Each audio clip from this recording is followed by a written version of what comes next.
Oko Amakom, a riverine and agrarian community with seasonal roads that produces some of the food items being consumed in Abuja and other parts of the country, temporarily became the headquarters of Oshimili South Local Government Council on Monday, December 23rd, 2024. When the who is who from all walks of life, including the political class, captains of industries, business moguls, the elites, the media, clergy, security managers, traditional institutions, market men and women across the state converged to witness the commissioning of what the council chairman, Dr. Kelvin Ezenyili, described as a watershed in the chronicles of the council, which are the ultra-modern Oko Event Center, the flagoff of the 50 million naira empowerment program for 500 persons, and the distribution of the 220 bags of rice to the wards in Oshimili South based on the needs assessment of the people. Building a facility of this nature has become very necessary to give the people of this community a befitting place for social events.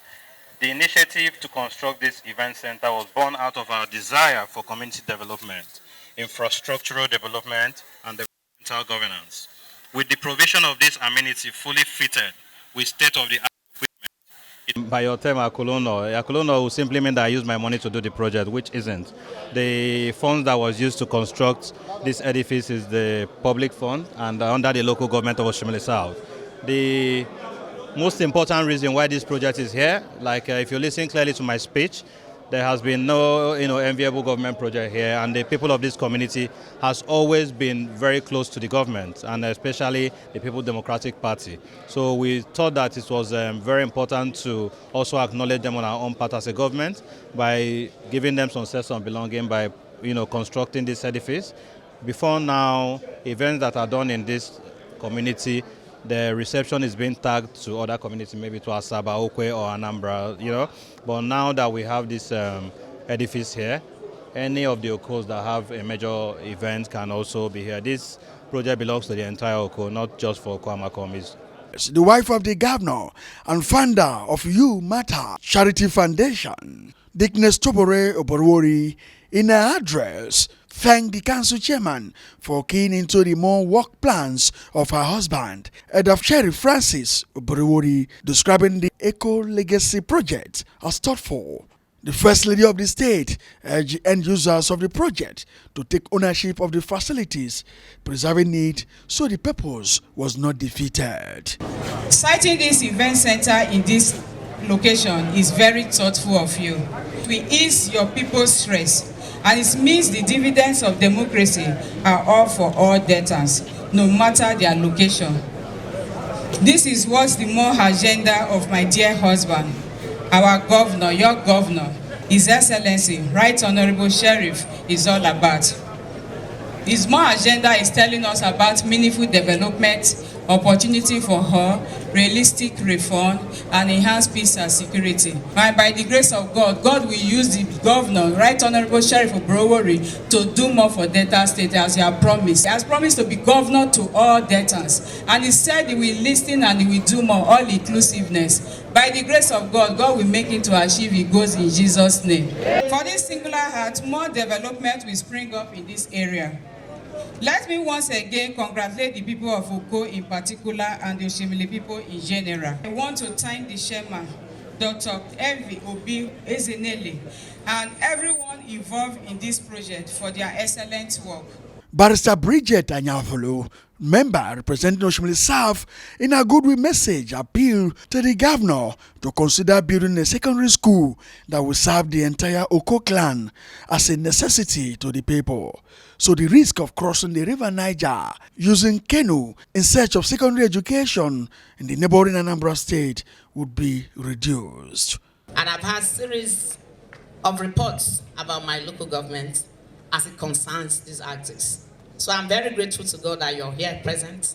I want to let you know that some of your children who live at the end of this road will want a secondary school constructed for them.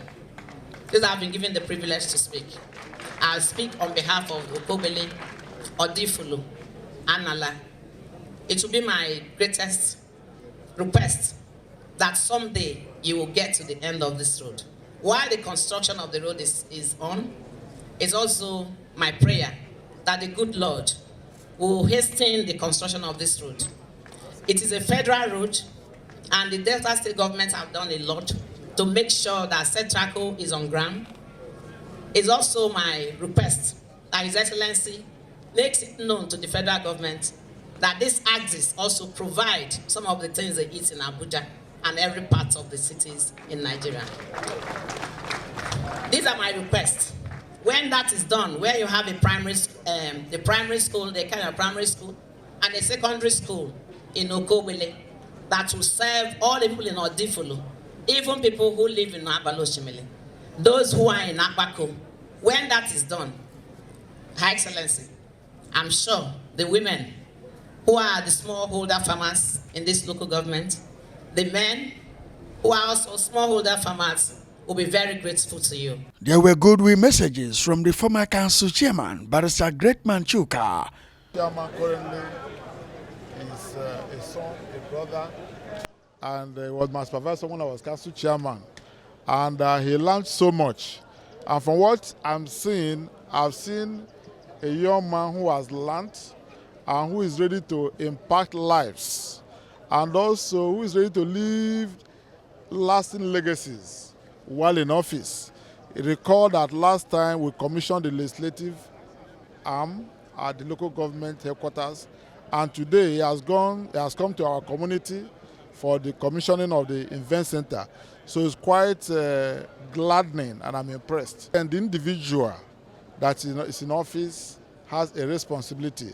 For every leader, including myself, we should impart lives. The PDP Oshimili South. That the Oshimili South people has an 8-year social contract with Sheriff Oborowere in compliance with the article of inclusivity of Sheriff Oborowere. Until that tenure expires, that 8 years tenure expires, we have no business to discuss governorship political ambition with any other person. There is no vacancy. Sheriff Oborowere has come to stay. I can say confidently that the construction of an ultra-modern event center will ensure adequate peace. National Okamokon community, the Okaku, His Royal Highness, Onihe John Okwozi, Mamwana, and Okakwen Council, deem it fit to use of people making events. The Commission of Oko Event Center, Oko Project, today, to appreciate our song with the conferment of a chieftaincy title on him as the king of Oko Kingdom, a red cap chief. Wow. And because we know that it's going far from here, and to keep him alive for us, we will continue to support him and will continue to support the state. And Comrade Sylvester Ngugu. I would say that Dr. Kelvin Ezenyili is a philosopher. He's a man of wisdom. His leadership style is encouraging. People are learning from it. And I believe that any person who will replace that post in the future would like to do like him or do more than him. The icing on the cake was a conferment of an Ikemba Okonine title to a worthy and illustrious son of the soil, a purposeful performer and achiever, yet humble, who does not miss targets as far as the good governance is concerned. The Ikemba of Oko and Asaba, who has demystified leadership, came to power prepared and has been using his position for the common good of his people. No wonder his second coming as chairman was a walkover because he has proved his mettle. Indeed, better days await in the Oshimili South. From the Oko Ultramodern Event Center, here in Oshimili South, it's been Gospel Amalia Mefobo reporting for Lip TV News.